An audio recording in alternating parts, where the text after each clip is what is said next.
ஆகாயம் என்பது பொடியாகி போகலாம். பொன்னாரமே நம் காதல் பூலோகம் தாண்டி வாழலாம். ஆகாயம் என்பது இல்லாமல் போகலாம்.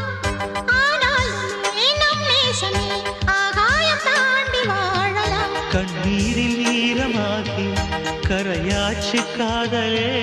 கரை மாற்றி நாமும் இல்லை கரையேற வேண்டுமே. நாளை வரும் காலம் நம்மை கொண்டாடுமே. தாஜ்மஹால் தேவையில்லை அன்னமே அன்னமே காடுமலை நதிகள் எல்லாம்